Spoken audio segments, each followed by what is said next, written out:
여러분과 함께 로마서 13장 14절의 말씀을 가지고 함께 나눌 설교의 제목은 무엇을 입으셨나요?입니다. 사랑하는 성도 여러분, 우리가 살고 있는 이 세상 가운데 눈에 보이는 것들이 참 많이 있죠. 눈에 보이는 것들에 의하여 우리가 움직이고 생각하고 그리고 그것을 있다라고 정의할 수도 있습니다. 하지만 눈에 보이지 않는 것도 엄연히 있습니다. 우리가 흔히 말하는 공기는 눈에 보이지 않지만 엄연히 우리 주변 가운데 항상 있고 그것을 지금도 숨쉬고 있으며 내뱉고 있습니다. 눈에 보이지 않는 것이 또 무엇이 있을까요? 비록 우리 눈에는 저 밤 하늘이 별로 보이지만 하지만 우리 눈에는 그것이 그냥 작은 점으로 보이지만 실상은 그것은 어마어마한 큰 행성이거나 아니면 별이어서 그것이 빛나거나 아니면 이미 소멸되는 것들이 이 땅 가운데 있습니다. 이처럼 이 땅 가운데 눈에 보이는 것과 눈에 보이지 않는 것이 있는 것처럼 영적인 세계도 우리 비록 육신의 눈으로 보이지 않을지라도 분명히 영적인 눈으로 바라볼 때 존재하는 것이며 그 영적인 세계를 깨달을 때 참된 실제로 우리가 알게 됩니다. 왜 영적인 세계를 우리는 이야기를 할까요? 왜냐하면 오직 그 영적인 세계를 이해하는 자만이 우리의 삶에 내가 어디서 왔고 어디로 가며 내 삶의 이유와 목적을 깨닫게 되기 때문입니다. 자, 사람은 그러면 어떠한 존재입니까? 사람은 어떻게 지어졌습니까? 사람은 다름 아니라 바로 하나님에 의하여 창조된 존재인 줄로 믿습니다. 이 땅 가운데 하나님의 말씀으로 지어지지 않는 것이 하나도 없는 것처럼 사람 또한 하나님에 의해 지어진 존재입니다. 하지만 사람은 다른 어떠한 피조물들과는 다릅니다. 하나님께서는 다른 어떠한 만물을 창조하셨을 때 모든 것을 말씀으로 지으셨고 동물들도 살아있는 식물들도 하늘에 있는 별과 해를 모든 것을 그의 말씀으로 지으셨고 보시기에 좋다고 말했지만 사람만큼은 하나님은 말을 넘어 손수 직접 사람의 땅 그 아담아를 부르시고 그것을 땅으로 흙으로 사람을 지으셔서 거기에다가 하나님의 호흡을 불어넣으심으로 말미암아 살아있는 생명, 살아있는 존재가 되었다고 말합니다. 그 사람은 하나님 보시기에 참으로 심히 좋았다고 성경에는 기록되어 있습니다. 왜 하나님은 사람을 그렇게 좋아하셨을까요? 왜 하나님은 사람을 그렇게 기쁘며 다른 어떠한 것보다 더 크게 좋아하셨을까요? 그것은 창세기 1장 27절에서 28절 말씀을 통해서 우리가 알 수 있습니다. 창세기 1장 27절에서 28절의 말씀에 보면 우리 다 같이 합독하겠습니다. 하나님이 자기 형상 곧 하나님의 형상대로 사람을 창조하시되 남자와 여자를 창조하시고, 이 본문을 통해서 우리가 알 수 있는 것은 하나님이 사람을 창조하셨을 때 다름 아닌 자기의 형상대로 창조했다 이렇게 말합니다. 형상이라는 단어가 조금 생소할 수도 있습니다. 우리가 흔히 알고 있는 그 형상이라는 것은 쉽게 말하면 어떠한 동상이라고 생각하면 좀 더 쉽을 수 있을 것 같습니다. 여러분, 옛날에는 왕이 그 나라를 지배했을 때 오늘날 같이 미디어나 뉴스나 아니면 영상 매체가 발달되지 않고 사진들이 발달되지 않았기 때문에 대부분의 국민들은 지금 통치하는 왕이 누구인지 잘 몰랐습니다. 설사 그 이름은 알지라도 어떻게 생겼고 어떠한 분인가라는 것은 정말로 알 수 없었습니다. 그래서 새로운 왕이 즉위할 때마다 그 왕이 했던 가장 큰 일 중에 하나는 각 고을마다, 각 마을마다, 도시마다 그 한가운데 그 왕의 형상을 지었습니다. 왜 그 왕의 형상을 동상을 지었을까요? 그것은 거기에 있는 사람들이 그 형상, 동상을 볼 때 이번에 우리를 다스리고 우리나라를 지켜주고 이 나라를 이끄신 왕이 저렇게 생기셨구나, 저런 외모를 가지셨고 저러한 품체를 가지신 분이시구나라는 것을 보는 것입니다. 직접 그 왕을 얼굴을 보지는 못하지만 그 형상, 동상을 통해서 그 왕이 어떠한지를 알 수 있는 것입니다. 하나님이 사람을 창조하시고 하나님의 형상대로 창조했습니다. 이와 마찬가지로 하나님께서는 이 만물 가운데, 이 3차원 세계 가운데 영이신 하나님을 나타내기를 원하셨어요. 눈에 보이지 않는 그 영이신 하나님이시지만 하나님은 이 만물 가운데 하나님의 살아계심을, 하나님을 나타내기를 원하신 것이죠. 그래서 하나님은 사람을 하나님의 형상대로 창조하고 그리고 그 사람을 통해서 하나님이 어떠한 분인지, 하나님의 그 뜻을, 하나님의 그 영광스러운 모습을 이 땅 가운데 보여줄 뿐만 아니라 이 땅 가운데 그것을 넘쳐나게 원하셨던 것입니다. 우리가 28절의 말씀을 마저 한번 읽어보도록 하겠습니다. 창세기 1장 28절의 말씀은 이렇게 기록되어 있습니다. 하나님이 그들에게 복을 주시며 하나님이 그들에게 이르시되 생육하고 번성하여 땅에 충만하라. 땅을 정복하라. 바다의 물고기와 하늘의 새와 땅에 움직이는 모든 생물을 다스리라 하시니라. 하나님께서는 이제 그 사람을 하나님의 형상대로 지으시고 이 땅 가운데 분명한 목적을 주셨습니다. 무슨 목적이었을까요? 바로 그들에게 땅에 하나님 형상을 지닌 자녀들이 충만해야 되는 거고, 두 번째로는 그 땅을 정복하고, 세 번째로는 이 땅 가운데 있는 모든 생물들을 다스리다라는 명령을 그들에게 허락했습니다. 우리 그러면 그 세 가지의 동사를 하나씩 볼까요? 충만하다는 뜻은 그 땅 가운데 가득 채우라는 뜻입니다. 무엇으로요? 사람들로요. 그 사람이 누굽니까? 하나님의 형상을 지닌 자들이를. 하나님께서는 이 땅 가운데 하나님을 나타내기를 원하셨는데, 그 나타내기 위해서는 전제 조건이 이 땅 가운데 하나님의 형상이 지닌 자들이 충만할 때에 이 땅 가운데 하나님의 나타내심을 볼 수가 있다라는 거 우리가 알 수 있습니다. 두 번째로는 기록되기를 정복하라는 겁니다. 정복. 무엇을 정복해야 될까요? 분명히 이 땅 가운데 하나님이 아담과 하와를 창조했을 때 과연 이 땅 가운데 그 사람 외에 다른 것을 정복할 대상이 있는 걸까요? 무엇을 하나님이 그들에게 정복시키라고 말씀하신 것일까요? 그것은 이미 이 창세기 1장 이전에부터 존재했던 영적인 사탄의 존재에 대해서 하나님께서는 이미 암시적으로 말했습니다. 이 땅 가운데는 이미 하나님이 창조하기 전에 흑암이 가득했고 무질서로 가득했고 사탄의 존재가 있었습니다. 이 사탄의 존재로 인하여 이 땅은 황폐해졌고 이 땅은 무질서고 어둠밖에 없었습니다. 하지만 하나님이 이 땅을, 어둠과 무질서의 땅을 회복시키시고 이것 가운데 빛을 비추게 되셨고 이 땅 가운데 살아있는 생물로 가득 채우시면서 그 사람을 통해서 이제 그 사단의 역사를 정복하라는 그런 뜻을 우리는 기억해야 됩니다. 마지막으로는 다스리라고 말했습니다. 살아있는 모든 생물들을 이 사람들로 다스리라라고 하나님께서는 명령하시는 것이죠. 하나님이 아담과 하와를 창조했을 때 이 땅 가운데는 너무나도 놀라운 행복 그 자체였습니다. 하나님의 관계도 행복한 관계였고요. 다른 사람들 관계도 어떠한 서로를 핍박하거나 어렵거나 마음에 상처 주는 관계가 아니라 동등한 행복한 관계를 서로 지녔고, 마지막으로 살아있는 생물들과 그리고 모든 피조물들 향해서도 질서 있는 관계를 맺었습니다. 하지만 우리가 아는 것처럼 그 기간은 그리 길지 않았습니다. 사탄이란 존재, 마귀, 혹은 미혹자, 뱀이라는 존재가 그 하와 여자에게 다가와 미혹하게 되죠. 그래서 사단의 여자를 통해서 하나님께서 먹지 말라는 선악을 알게 하는 열매를 먹게 하였고, 결국에는 여자와 남자 아담과 하와는 그 먹지 말라는 하나님의 말씀에 불순종하여 죄를 범하게 되었고, 하나님께 범죄함으로 말미암아 에덴 동산에 나와야 된다는 그 이야기는 우리 익히 알고 있습니다. 근데 그 죄를 지었다는 것이 어떠한 결과를 낳게 되었습니까? 첫 번째, 하나님의 형상을 지녀했던, 하나님을 나타냈던 그 사람의 존재가 파괴되었습니다. 이제 그 죄가 있는 곳 가운데는 하나님이 함께 계실 수 없기에 하나님은 그와 떠나셔야 됐고, 이 땅 가운데 하나님을 나타내야 되는 사람이지만 하나님은 나타낼 수 없고 결국에는 하나님의 형상이 파괴한 사람의 존재가 되었습니다. 두 번째로는 그 사람은 하나님으로부터 받은 놀라운 축복들이 있습니다. 그리고 그 모든 축복들을 잃게 되었지요.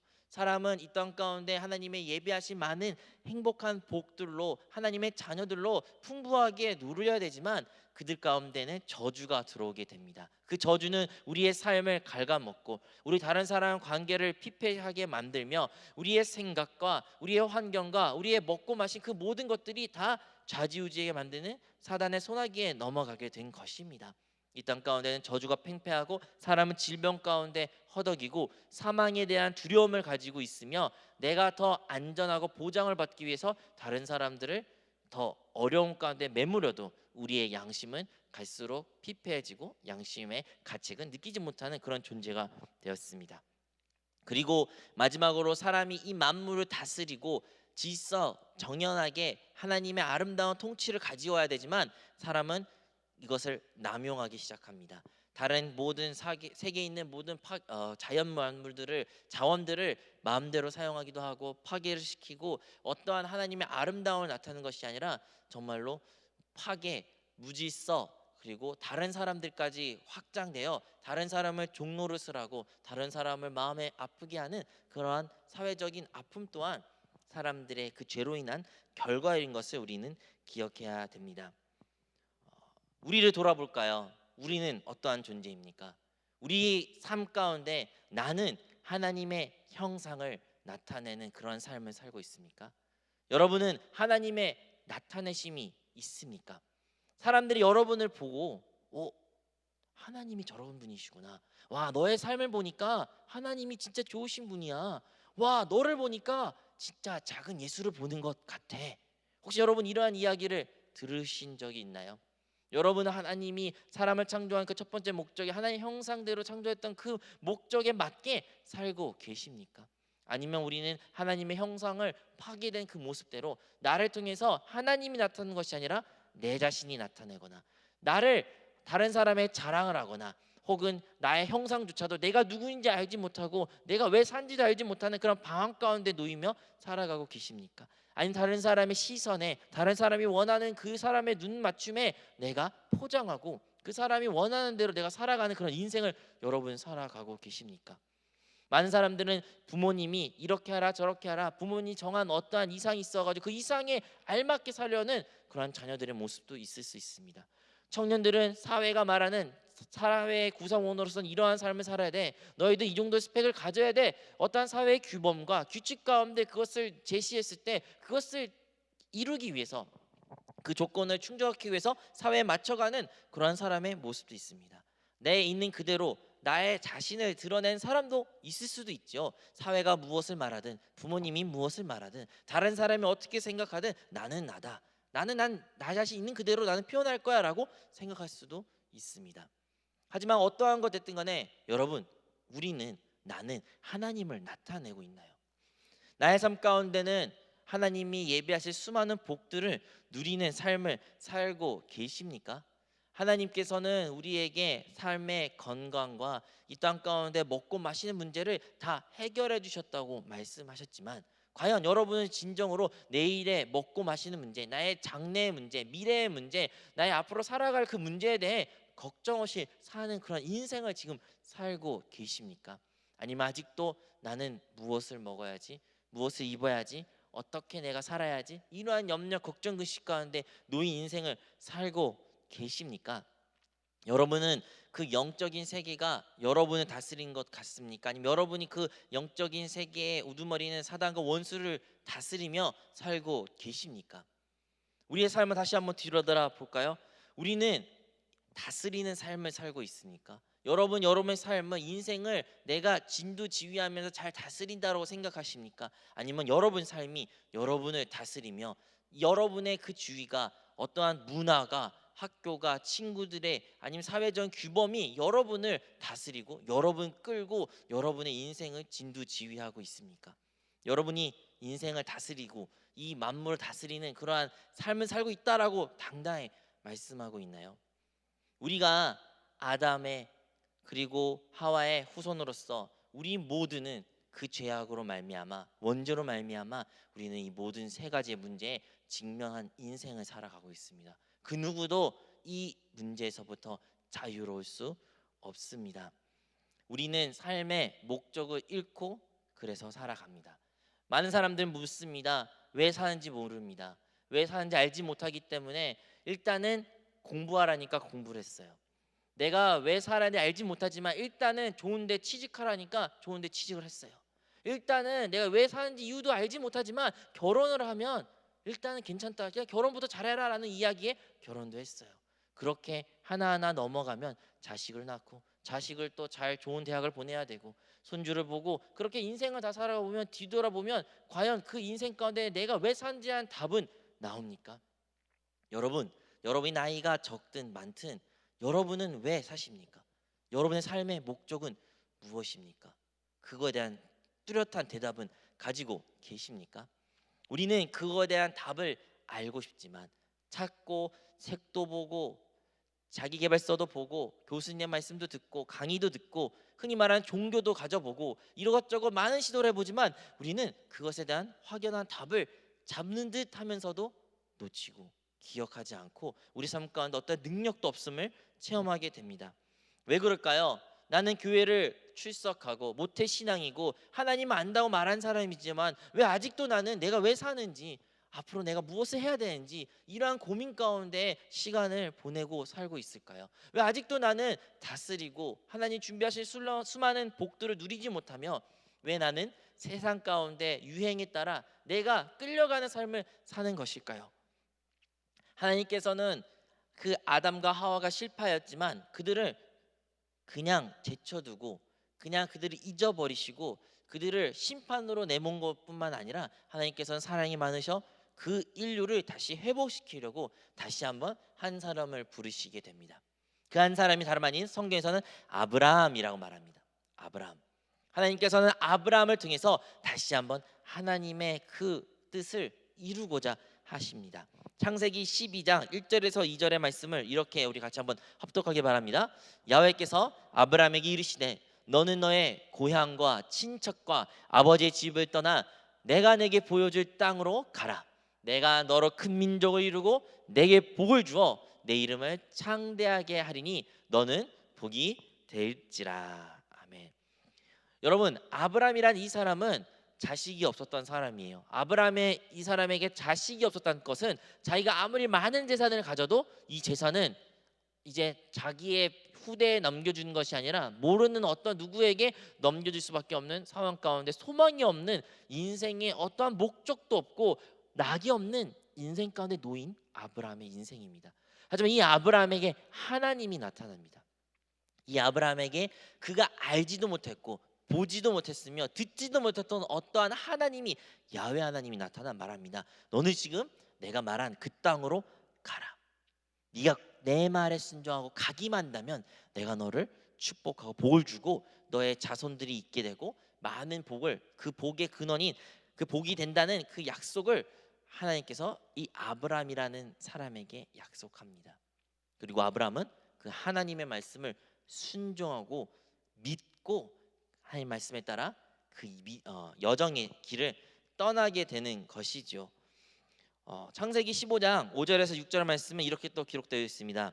그를 이끌고 밖으로 나가 이르시되 하늘 우러러 뭇벌새에 셀 수 있나 보라. 또 그에게 이르시되 내 자손이 이와 같으리라. 아브라함이 야훼를 믿으니 야훼께서 이를 그의 의로 여기시고. 이제 하나님께서는 아브라함의 너에게 자손이 많이 있을 거야. 그러니까 하늘에 있는 별을 보고 이 땅 가운데 수많은 모래알을 보면서 너의 자손이 이렇게 많을 것이야 라고 바라보면서 믿으라 할 때 이 아브라함은 믿었습니다. 그리고 오늘의 중요한 말씀이 뭐냐면 아브라함이 그 말을 믿었을 때 하나님께서는 그것을 의로 여기셨다라고 한 것입니다. 의로 여기다, 의롭다. 다시 하나님의 관계의 회복의 시작을 여기서부터 우리가 발견할 수 있는 것입니다. 여러분 혹시 제복이라는 말을 들어보셨겠죠? 군대 갔다 온 사람들은 들어봤을 거예요. 제복 아니면 우리의 옷 가운데 흔히 경찰 아니면 군인 아니면 어떠한 특별 공식 석상에 입어야 될 의상을 우리 흔히 제복이라고 말하는데 대표적으로 경찰로 예로 들겠습니다. 여러분께서는 경찰관을 봤을 때 어떻게 이 사람이 경찰이라는 걸 쉽게 알 수 있습니까? 바로 그가 입은 옷을 통해서 우리는 흔히 판단할 수 있습니다. 그가 입은 옷을 통해서 이 사람은 경찰관이구나 알 수 있는 것이죠. 그래서 우리가 그 사람의 이름도 모르고 그 사람이 어떠한 일을 어제 했고 오늘 아침에 어떤 일이 있었는지도 우리가 알 수 없어도 그 경찰이 만약에 우리에게 다가와 신분증을 보여달라고 하면 우리는 신분증을 보여줄 수밖에 없는 것입니다. 무엇을 통해 우리가 그걸 보여주는 거예요? 바로 그 사람이 입은 옷을 통해서 알 수 있는 것이죠. 우리의 의라는 것은 비록 나의 존재가 처음에는 죄가 있고 내가 연약하고 문제투성일지라도 하나님께서는 그 아브라함의 믿음을 통해서 의를 보신 것처럼 우리 또한 믿음을 통해서 하나님께 의롭게 될 수 있다는 것은 기억해야 되는 것입니다. 그렇다면 우리가 무엇을 믿으면 하나님께서 우리를 의롭게 보실 수 있는 것입니까? 다름 아닌 예수 그리스도이십니다. 오늘 우리가 로마서 13장 14절 말씀에 본 것처럼 오직 주 예수 그리스도를 옷 입고라는 그 단어가 나옵니다. 여기서 옷 입는다라는 표현이 등장하면서 우리가 예수 그리스도를 믿고 의지하고 그리고 그것을 그냥 관념성으로 머리에 있는 것이 아니라 예수 그리스도를 옷을 입는 것처럼 입은 것처럼 우리의 존재를 예수 그리스도를 다시 힘입어 덧입어라는 것을 기억하는 상상을 여러분 한번 생각을 가지셔야 됩니다. 우리가 예수 그리스도를 통해서만이 오직 하나님 앞에 의롭게 될 수 있는 것을 기억하시기를 바랍니다. 예수 그리스도가 누구십니까? 예수님이 누구십니까? 예수님은 다름 아닌 살아계신 하나님의 독생자 아들이신 줄로 믿습니다. 예수님은 하나님이시고 예수님은 참 사람이십니다. 예수님 때문에 우리가 구원을 받게 된 것입니다. 우리가 하나님 앞에서 죄임으로 인하여 우리의 문제가 참으로 많이 있었어요. 우리는 세상을, 이 땅을 하나님을 나타낼 수도 없었고 하나님의 형상이 파괴되었고 이 땅 가운데 어떠한 복도 누릴 수 없었으며 이 땅 가운데 다스릴 수 없는 그러한 능력 없는 삶을 살았지만 하나님께서는 그의 아들 예수 그리스도를 통해서 그 모든 것을 회복시켰습니다. 그래서 이제 누구든지 예수 그리스도를 믿기만 하면 우리는 하나님의 형상을 회복할 수 있으며 예수 그리스도를 믿기만 했다면 영별에 처인 우리의 인생이 하나님의 자녀가 되는 축복으로 바뀌게 되며 예수 그리스도를 믿기만 한다면 우리의 삶 가운데 모든 저주는 끊기고 하나님의 복들로 가득 채워지게 되며 예수 그리스도를 믿기만 한다면 우리는 이 땅 가운데 다스릴 수 있는 그런 인생을 살 수가 있게 됩니다. 아멘. 예수님이 하나님의 아들이심을 예수님의 그 십자가의 죽으심과 피 흘리심으로 말미암아 내가 구원을 받았음을 우리가 믿고 고백하고 시인한다면 이러한 놀라운 축복들이 우리 안에 회복됩니다.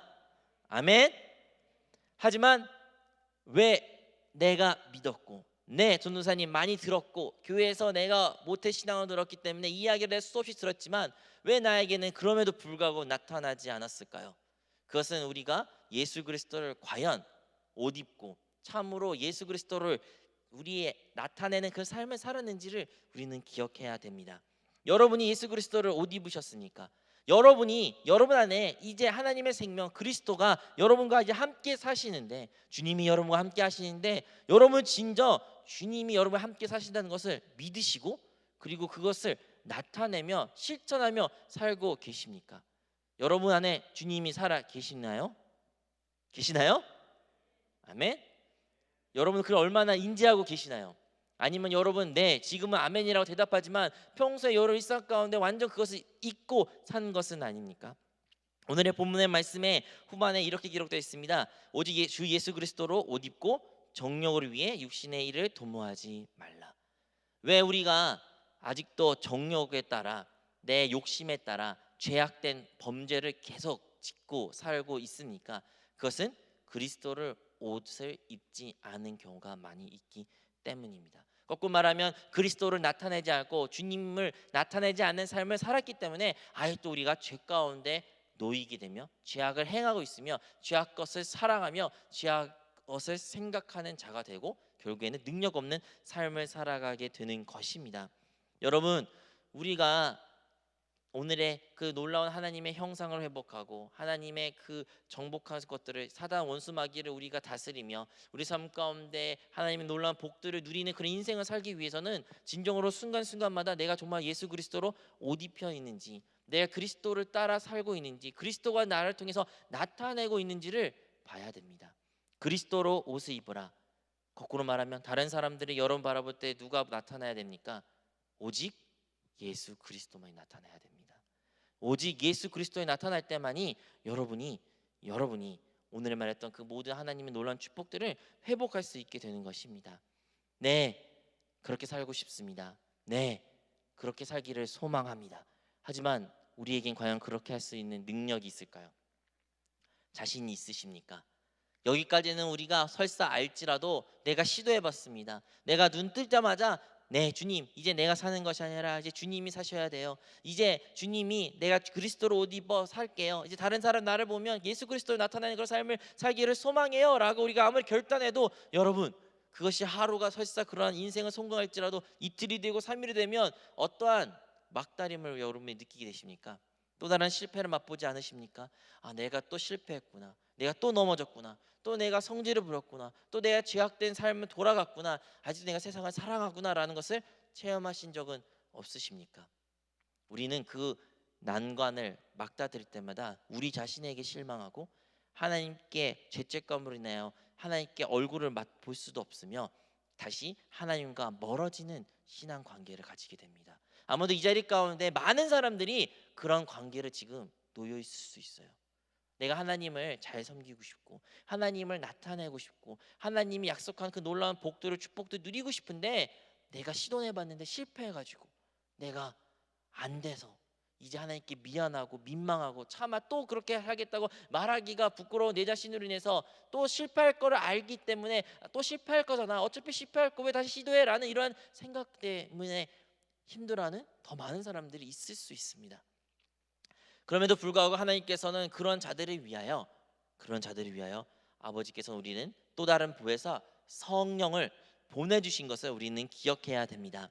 여러분, 예수님과 함께 3년 반이라는 가장 가까운 시간을 보냈고 가장 많은 가르침을 받았으며 예수님이 하신 일을 직접 두 눈으로 목격한 사람들이 제자들이었습니다. 상상해 보세요. 여러분, 제 예수님을 어떻게 아십니까? 여러분, 예수님을 두 눈으로 직접 보셨습니까? 여러분, 예수님을 귀로 들으셨습니까? 예수님의 했던 기적들을 두 눈으로 목격하거나 체험하신 적은 있으십니까? 우리는 예수님을 직접 두 눈으로 보지는 못했을지라도, 기적도 직접 우리가 삶 가운데 만지고 보고 체험하지 못했을지라도 기록된 성경 말씀을 통해서 믿어 그것을 있는 그대로 우리의 받아들이고 이렇게 신앙생활을 살고 있지만, 제자들은 이 모든 것을 그들의 삶 현장 가운데 체험하고 보고 알고 느끼고 만졌습니다. 몇 년 동안? 3년 반 동안. 하지만 그 3년 반의 결과는 무엇입니까?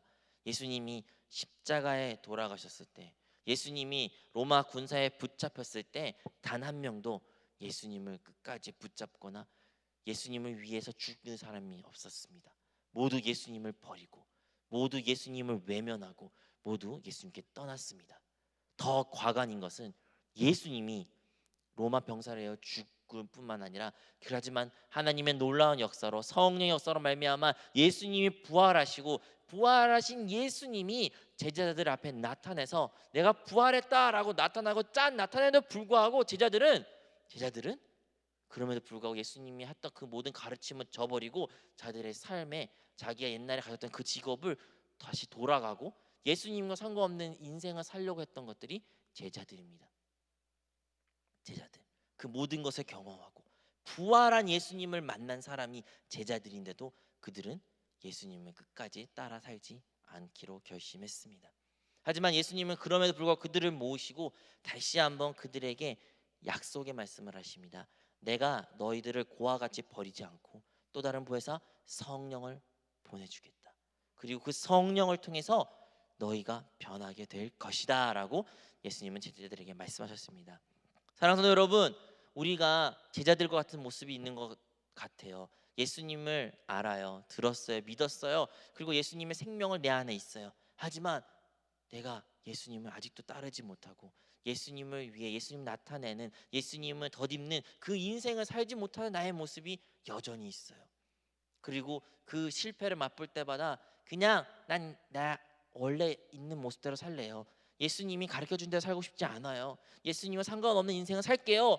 예수님, 그냥 나 무시하고 그냥 주일만 오고 가는 사람으로 살게요. 이러한 우리의 믿음의 고박이 있을 수 있습니다. 하지만 예수님께서는 제자들을 다시 모아 그들에게 또 다른 부에서 성령을 약속해 준 것처럼 우리도 이 자리에 모여 다시 이 예배 자리에 모이고 다시 이 자리에 말씀을 듣고 다시 우리가 기도해야 될 것은 다름 아닌 그 성령을, 또 다른 부에서 성령을 충만함을 받기 위해서 기도해야 되는 줄로 믿습니다. 사도행전 1장 8절에 기록되기를 오직 성령이 너희에게 임하시면 너에게 권능을 받고 예루살렘과 온 유대와 사마리아와 땅끝까지 이르러 내 증인이 되리라. 예수님께서는 그들에게 성령이 임하면 너희들이 내 증인이 된다라고 말했어요. 여러분, 그리고 그 오순절 날에 성령이 그 제자들에게 임했을 때 제자들은 어떻게 변했을까요? 예수님이 알려주고 가르친 게 아무리 많아도 제자들이 예수님한테 도망가고 자기 목숨을 구하기 위해서 숨어 살았던 제자들이지만 성령이 그들이 임했을 때 그들은 이제 밖으로 뛰쳐나가 당당하게 예수에 대한 복음을 전파할 뿐만 아니라 예수님에 대한 증인에 대한 삶을 그들은 살았습니다. 예수님이 증인된 삶, 바로 예수님을 나타내는 그 삶을 그들은 살게 되었습니다. 사도들의 삶을 통해서, 그 초대교회의 삶을 통해서, 그 작은 교회일지라도 그들은 예수 그리스도를, 하나님의 살아계심을 보게 된 것입니다. 오늘날 왜 우리 주위 가운데 하나님이 살아있다는 것을 체험하지 못했을까요? 그것은 아마도 오순절 날에 임한 성령 역사를 체험한 그 사람들이 오늘날에도 너무나 적는 것 같습니다. 여러분, 만약에 우리가 오늘 다시 한번 주의 성령으로 충만하게 된다면 우리가 인생을 다시 우리 삶 가운데 도달하였을 때 우리의 일상생활 가운데 우리는 예수님을 나타내는 삶을 살 수 있을 것이며 우리를 통해서 하나님의 살아계심을 사람들은 보게 될 줄로 믿습니다. 우리가 성령 충만하면 우리 안에 있던 모든 염려, 걱정, 근심은 떠나가게 될 것이고 모두 저주는 하나님의 복으로 바뀌게 될 것이며 우리의 질병은 치유되게 될 것이며 우리의 장래의 문제는 하나님께서 다 알려주고 깨닫게 해주시고 우리 그것을 준비할 수 있는 능력 또한 허락하실 줄로 믿습니다. 이 모든 전제 조건은 오직 주의 성령이, 하나님의 성령으로, 하나님의 영이신 그 영으로 우리가 충만할 때 가능한 것을 여러분 기억하시기를 바랍니다. 우리의 삶을 뒤돌아볼까요? 우리가 살고 있는 이 세상, 여러분 솔직히 말하면 성령 충만하지 않으면 결코 우리의 믿음을 지킬 수 없는 세상 가운데 살고 있습니다. 네, 교회를 다녀요, 신앙생활을 해요, 모태 신앙이라고 말해도 우리가 성령으로 충만하지 않는다면 우리는 결코 신앙생활, 우리 믿음을 지킬 수 없습니다. 네, 믿음을 지키는 것 같은 외형적인 모습은 보일 수 있지라도 그건 껍데기일 뿐이고 그 알맹이는 비어 있는 것을 우리는 우리 삶 가운데 잘 알지 않습니까? 왜 우리 삶 가운데 난 예수를 믿지만 능력 없는 삶을 삽니까? 나는 왜 예수님을 따른다고 하면서 교회를 다닌다고 하면서 왜 나에게까지 아직도 이러한 인생에 대한 해답이 없는 인생을 살고 있습니까? 그것은 우리는 외형, 눈에 보이는 것에는 그렇게 보일지라도 그 안에 성령으로 충만하지 않고 그 성령이 없기에 우리가 그러한 상황에 놓인다는 것을 기억하시기를 바랍니다. 어떠한 큰 축제가 오거나 흔히 말하는 뭐 할로윈 같으면 우리 할로윈 코스튬이라고 많이 들었죠. 그 어떠한 뭐 괴물이거나 귀신의 외형을 따서 만든 그런 놀이 문화가 우리나라 가운데 이제 다가온 것 같습니다. 그 코스튬 같은 경우에는 다양한 의상들이 있어요. 어떤 캐릭터를 따라 모방한 것도 있고 어떤 것들은 어떤 경찰이나 제복 같은 모습도 나타낼 수도 있죠. 하지만 여러분, 그 코스튬 의상의 제복 모습과 그리고 참된 경찰이 임관해가지고 그 경찰을 제복 입은 그 모습은 완전히 다릅니다. 어떻게 다른지 알 수 있습니까? 그 사람의 본인은 그 누구다 압니다. 내가 경찰이 돼서 제복을 입고 다른 사람들 보고 멈추라는 그 멈추라는 말과 그냥 코스튬 어디서 시장에서 사가지고 의상만 사가지고 그것을 덧입어서 내가 다른 사람에서 멈춰라는 그 말의 능력은 확연한 차이가 있습니다.